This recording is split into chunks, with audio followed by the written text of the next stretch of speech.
ఆ గణనాథుని ప్రేమించే వాళ్ళందరికీ ఒక విజ్ఞప్తి. ప్రతి సంవత్సరం మేము నిమజ్జనం చేస్తానికి ఏ చెరువు దగ్గరికి వెళ్ళినా దానిలో డ్రైనేజ్ నీళ్లతో నిండి ఉన్న ఆ చెరువుల్ని చూసి మా గణనాథుని అంత భక్తితో ప్రేమించి పూజించి ఆ నీళ్ళలో వేయాలంటే మనసు నిజంగా అంగీకరించేది కాదు, ఎంతో బాధపడేవాళ్ళం. కానీ ఈ సంవత్సరం అలా చేయకూడదని గట్టి సంకల్పం జయనగర్ కాలనీ వాసులందరం కలిసి చేసుకున్నాము. దానికి అనుగుణంగా కార్యాచరణ రూపొందించి మట్టితో చేసిన గణనాథుని తెచ్చుకున్నాము.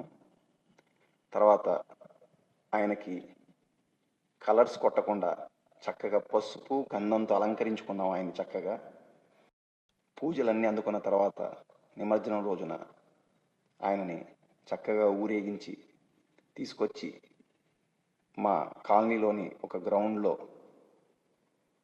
ఆయనను ఒక గుంత తీసి కింద దాని మీద ఒక చెక్క ఏర్పాటు చేసి, ఖాళీలో ఉన్న చెక్కను ఏర్పాటు చేసి దాని మీద ఆయన్ని కూర్చోబెట్టి చక్కగా అందరం అభిషేకం చేసుకొని దాని షవర్తో పైన ఏర్పాటు చేసిన షవర్తో నీళ్ళను ఆయన మీద జల్లి చక్కగా కరిగించి ఆయనని ఆ నీళ్లు కూడా ఇంకుడు గుంతలో వెళ్ళేటట్టు చేసి ఆ మట్టి, దానిలో కలెక్ట్ అయిన మట్టిని మొక్కల కోసం వాడుకున్నాము.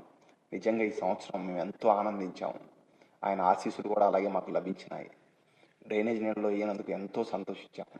కాబట్టి మీరందరూ కూడా ఇదే విధంగా పాటించి ఈ పర్యావరణాన్ని రక్షించి ఆ గణనాథుని పట్ల మీకున్న భక్తిని సాటి చెప్పగలని జయనగర్ కాలనీ వాసుల తరఫున అందరినీ ప్రార్థిస్తున్నాను.